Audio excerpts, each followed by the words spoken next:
Thanks for joining us at the Business Growth Cafe, where each week we select from a menu of topics for a focused discussion with an industry expert to provide insights that can impact your business's growth. With your host, Angelo Ponzi. I am Angelo Ponzi, your host here at the Business Growth Cafe, and thank you for joining us. At the cafe today, I have Charles Antis, founder and CEO of Antis Roofing and Waterproofing, to discuss his mantra. The more we give, the more we grow, and its impact on his personal growth and the growth of his organization. Charles, welcome. Thank you. Yeah, I'm glad you're here today. We've had some conversations as we've kind of led up to today, and they've been fantastic conversations, and I think we're going to continue that today to share with our audience. But before we get going, why don't you give us a little bit of background so we can put some context for our listeners? Well, I'm Charles Antis. I'm 56 years old, and I've owned a business that I started just over 30 years ago. We're celebrating our 30th year keeping families safe and dry, and the business is roofing. And the clients that we're focused on are those that live in HOAs, and we service more HOAs than anybody up and down the Southern California coast. Okay, so now your vertical is HOA. So what led you to picking that vertical, if you will, as opposed to just other kinds of roofing or new construction or whatever it happens to be?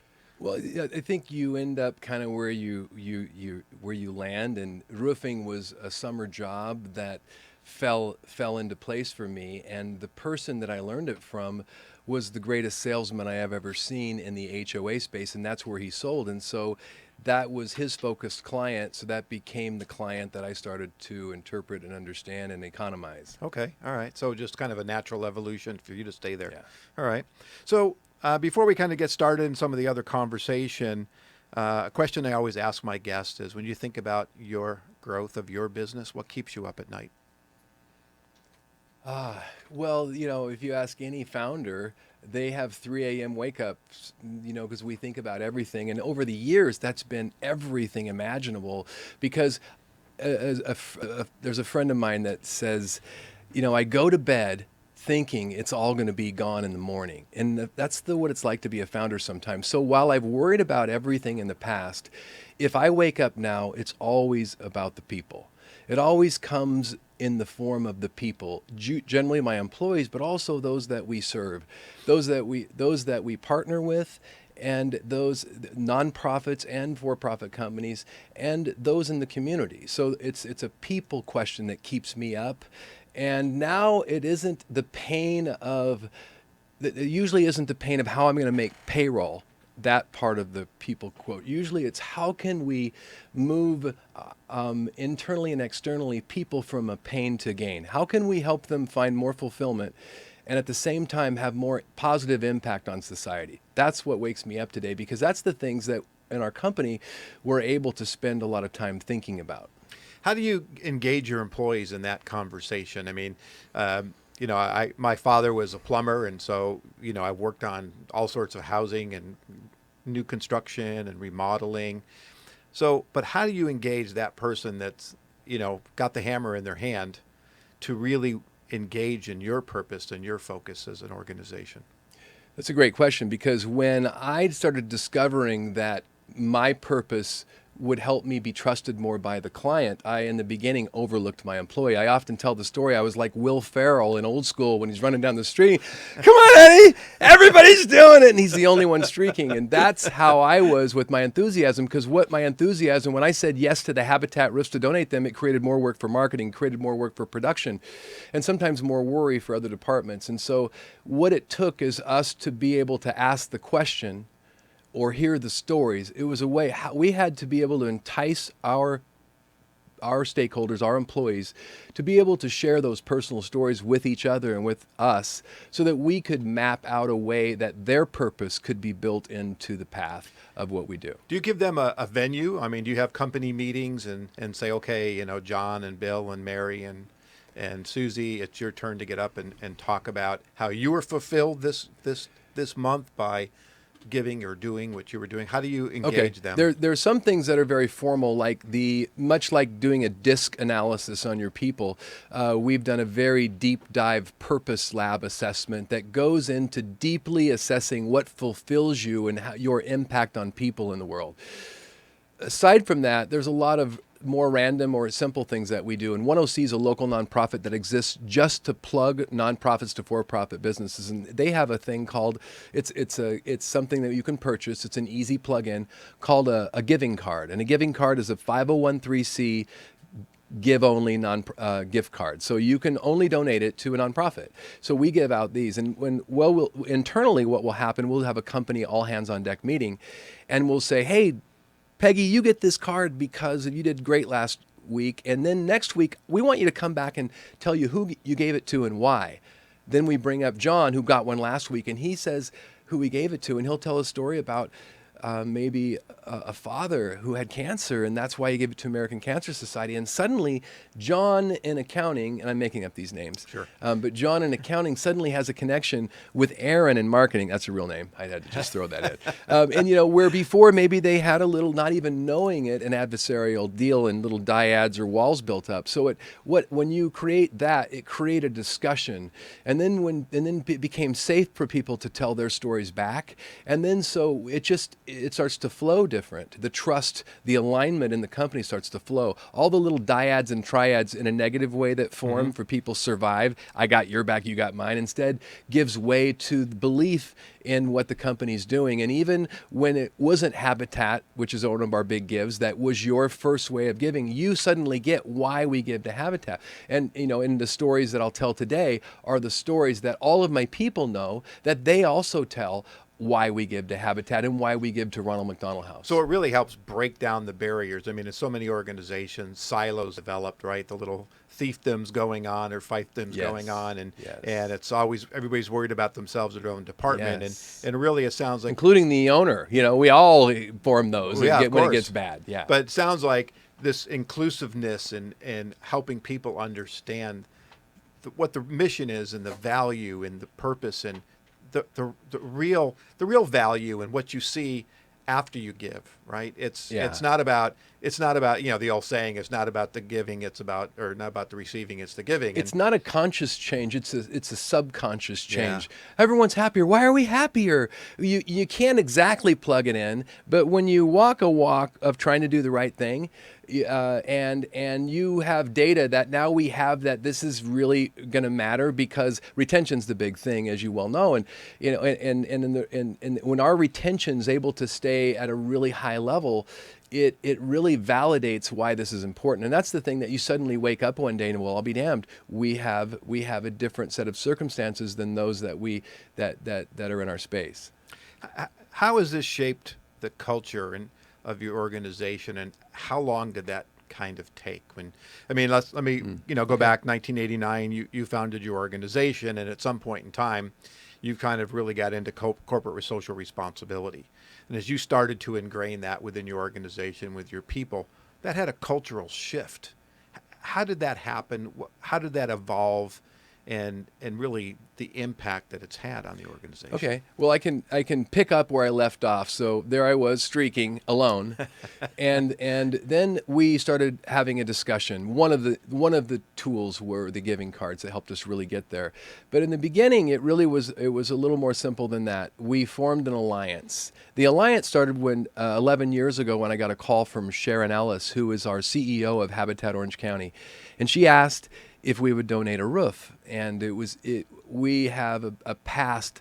We've never been able to let a family have a leaky roof just because they didn't have the money to pay. That's been at first what felt like a plague of ours, and eventually became something honorable, and looking back had a huge degree of lift in our culture long before I knew it would. However, what was your question again?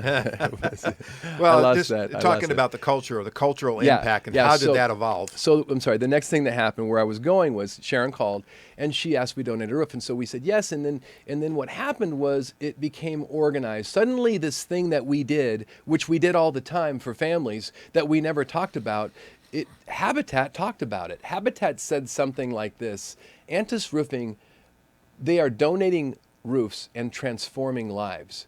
That was a bold statement. It scared me. I thought this is going to get criticism by my competitors, and which it did.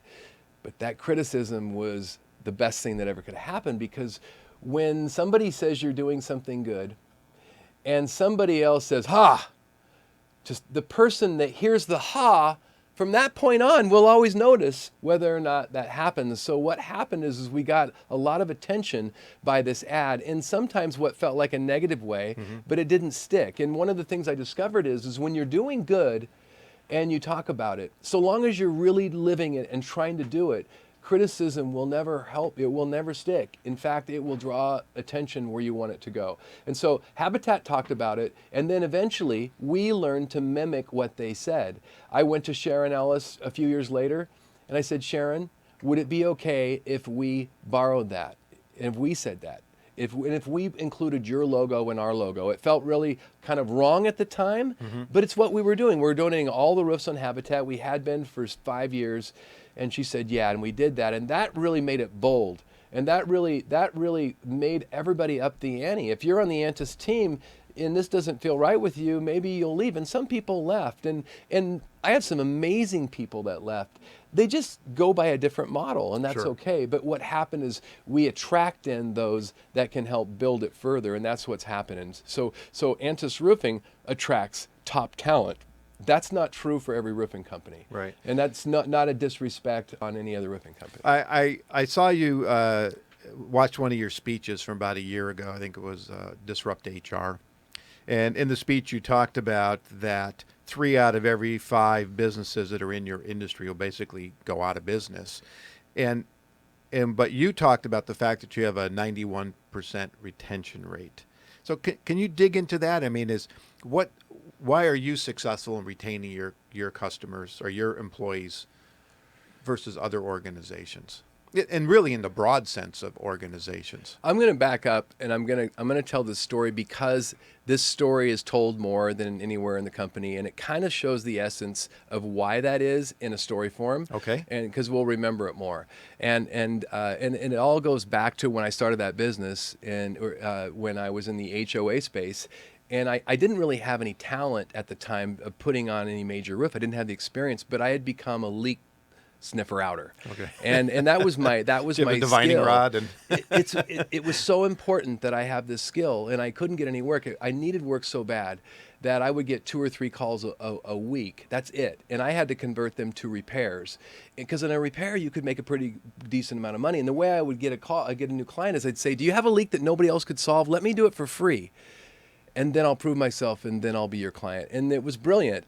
I got very few leads to start from, but they were so important. One of my jobs one day was putting weather stripping on the door, which was my home bedroom converted office, so they wouldn't hear my daughter crying when clients called. And not long after I had that up, I got a call from a woman one day. This is 30 years ago, 1989. And she has leaks in every room. And this is like, yeah. So I'm getting excited. And that next day, I start heading toward her house, and this is somewhere around LAX. And as I'm getting closer to this area, I'm noticing the homes are getting smaller, more disheveled, and that's not a good feeling. Until finally, I turn on the street where the home would be, and I look, and I just see like dead grass and 4 walls, and I'm thinking, I hope that's not the house. But I go and knock on the door because, that's my dad's thing. You always do the right thing no matter what. You always show up. So I knock on the door, and 3 things happened that really changed everything. The first thing that happened was this lady answers the door, and I remember her expression, and it was worn and tired. And she opened the door and didn't smile. And before I could say hello to her, I was hit with this whiff, this gust of mildew like I'd never smelled. And that look and that smell gave me this fear, like I need to get out of here, before I could even think why. And as I started to pull away, my finger was pulled. And in contrast to the face on this woman and me, there was a little 6-year-old blonde girl with an ear-to-ear smile who just was like, oh my God, we have a visitor in our house, and she's pulling me in. And of course you go in. And so I get pulled into the home. I'm not saying anything. She takes me through this crowded living room into a tiny hallway, and then first right into this room that she just shows off the room and then points to a unicorn poster on the wall. And that's why I knew it was her room. But at that moment, I looked down on the ground and I saw something I'll never forget. I saw 4 mattresses with moldy bedding on it. And it just put me in this stuck state. I was totally stuck because it's a cute story now, but at that moment, with a mortgage payment to make in 2 weeks, not very many calls, I needed to get out of there so I could go make some money. And I sat there doing nothing until the mother walked in again, and her expression hadn't changed. But when I saw it that time, something welled up in me. And I remember it. I get emotional when I tell it because I'll never forget, all these feelings. But I just looked at her, and maybe it was pride, but I said, I'm going to take care of your roof. And I went up on the roof, and it was shot. They needed a new roof, and that wasn't my thing yet, And I remember I got on the phone, and I called people because I didn't have any employees yet. And we got 6 volunteers, and I went to Home Depot and got some goop and some rolled material, and we gave them a drippy on the outside but dry on the inside roof. And that family stayed in that house, and that was kind of my doctor on an airplane moment, where if not me, then who? And it changed everything without me knowing it. And so that's where it all starts, because that story kept repeating itself quietly and then loudly. And then so what happens is when you so I had an employee that just recently retired, but he worked for me for 28 years, and he worked for me from that time forward. And he did because, we retain our employees because their stories being told. They're proud of the work that we do. Their wives are really proud, and the husbands. We have the guys in the field. All my men up on the roofs they're men. So their wives are proud, but all of our spouses are proud of the work that we do. And I think sometimes I look at when I hire a person, I'm hiring their family. Sure. And I think it's important that they feel that way. And I think that I've had men leave because the roofing industry is notorious for fraud and cash. People pay cash and workers' comp payment. Literally for every dollar you pay your employee, you're paying another dollar in comp, or whatever that number is. It's really high. And so at Antis, the wives will encourage their husbands to stay here because we're doing it right. And that really matters when you're trying to lift an industry into a cleaner practice. Well, and I saw you get emotional, and that's very vulnerable to share that story, and I can feel it, and I can understand the connections, that it's not just about fixing a roof, it's about helping families and making sure that people are safe. A quick side note, when my dad had passed almost 14 years ago now, people started telling me stories about, hey, your dad showed up one day and he was bringing food for my family that I couldn't afford. My dad would bring turkeys and stuff to different homes, but we never knew that. It was just something he always did behind the scenes. And I think that goes back, we were talking in the hallway earlier, listening what our fathers tell us about always doing good and always doing right. And sometimes you don't see it until you experience it. And I've lived by that as well. And it's wonderful to hear what you have done in your organization. And so I'm going to take that a little bit farther now, because we're fixing roofs. Mm-hmm. And now you mentioned it. We're going to go a little deeper on Habitat for Humanity. Okay. Because if I remember correctly, since about 2009, you've pretty much done all the roofs in Orange County. Yes. So how did that start? And I never look at these kinds of things as saying, well, what did I get in return? What you got in return was the satisfaction to know that you helped people. Mm-hmm. So how'd you get in that? And you're also on Ronald McDonald House and 10C and Roofing Alliance, and this thing has grown. That's a good question, because I think that one of the things that I can tell you as just in my life experience, so much of us can do so much more than we think that we can, because we undervalue what other people will think of what we're going to say or do. And what I've found is all of these nonprofits, that cause that's near and dear to your heart, you can get involved. They want you, and you can make the terms of your involvement. It doesn't mean you're going to give 20 hours a month. I thought it would. But so I learned this from Habitat. When Habitat called, Sharon Ellis asked me to donate that roof. And because of that past of never being able to let a family have a leaky roof just because they didn't have the money to pay, it was easy to say yes. Well, then she immediately called when that roof was done, say, hey, we got another roof. And this time it's a military family, you know, and I'm not, Sharon, if you're listening, I'm not mimicking your voice. You don't talk like that. But Sharon's very youthful in her voice. She's a little bit older than me, but she talks like she's a happy, competent 12-year-old girl. And I think and I mean that in a good way. And so I'm like, yeah, I will. And then what happened is we started donating everyone since then, and that was this big transition where we had to learn to use our people. And so what we had to do to make that work was we started eventually doing quarterly builds where we invite our people to show up. In addition to our people, we invite our other stakeholders, all of our stakeholders. Like, I could identify like 7 or 8 pockets of stakeholders, from supply chain to those you partner with in the community, your employees. You know, I'm not going to. I put pressure on myself. I won't come up with 7 now. But my point is we really involved them, and then it really took off. And then what happened is you're in this, right? And so this is where, looking back, you don't know you're growing. I would have never put myself in a board position, but all of a sudden, hey, do you want to be on the board? Well, I can't be on the board. Isn't that a conflict of interest? I'm donating roofs. Like, no, are you kidding me? You're showing that'd be absolutely good for both of us. So I started serving on the board, and then that was something I put a ton of time into, and I loved. And I'm still on the board of Habitat for Humanity Orange County. But then that taught me that I can do so much more. So when Ronald McDonald House came, and they had their families that they're keeping close to their CHOC kids that are being healed, they needed to be close. They needed to have a safe, dry home. And it was like, easy. Well, we'll keep your roof dry. And then, so it just starts to evolve, and it evolves because I've learned this magic. And I use funny words that are, you know, I use the word magic a lot, but it's something magic about, okay, I'm going to say it differently, about not saying no. Just don't say no. Go to bed with a maybe. Learn to say maybe instead of no. Say yes and maybe. Get rid of the word no when you get asked for something, and you'll find that something shifts. I don't like to explain why things happen. I'm just telling you it happens. Don't say no, say maybe, and then magic happens in how you can get there. Okay. So I want to, believe it or not, we're actually coming to a close. This has been really, really interesting. I wish we had another half an hour. But I do want to ask you a question, and I think this is good for everybody, but what is the best business advice you've ever received and or given, if it's different?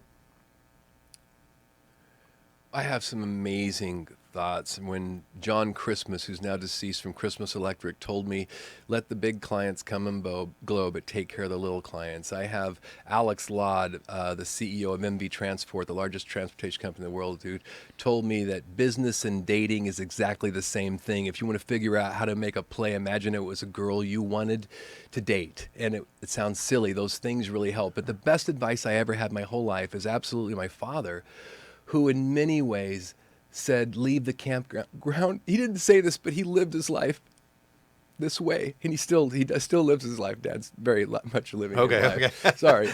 But it's like, leave the campground clean and you find it. That's how he lived his life. If he borrowed a game and they bent the box, he's going to buy a new game and give it back.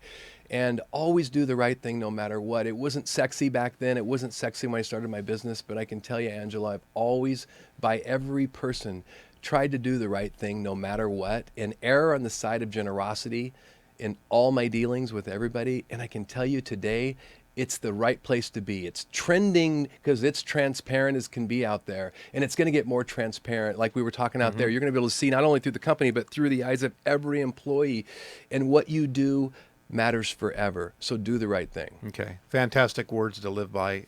For those of you listening, listen hard. Thank you so much. It's been a wonderful conversation. We have come to a close, unfortunately. So why don't you tell the audience how they can get a hold of you, your LinkedIn websites, all that good stuff? Yes. Well, my email is charles@antisroofing.com. I'm very active on LinkedIn. Please follow me. I love the conversation with everybody who's all in on doing the right thing and doing good in the world. Creating fulfillment and impact together simultaneously is what I'm all about. All right, fantastic. Well, thank you again for those of you joining us at the cafe today. You can find out more about me, read my blogs, view my show videos, or receive future information at theponzigroup.com or connect with me on LinkedIn. And if your business is ready for growth and you need a CMO, but you're not quite ready for a full-time CMO yet, connect with me. I'd love the opportunity to explore the benefits of using a fractional CMO. Subscribe to the show at the Business Growth Cafe or on any major platforms such as iTunes, Google Play, Spotify, Stitcher, Spreaker, SoundCloud, and many others around the world. Join me next week for lunch at the Business Growth Cafe. Well done, sir. Thank you for listening to today's discussion at the Business Growth Cafe with your host, Angelo Ponzi. Take a moment to subscribe to this podcast and visit our website at www.businessgrowthcafe.com. Read Angelo Ponzi's blogs at www.theponzigroup.com.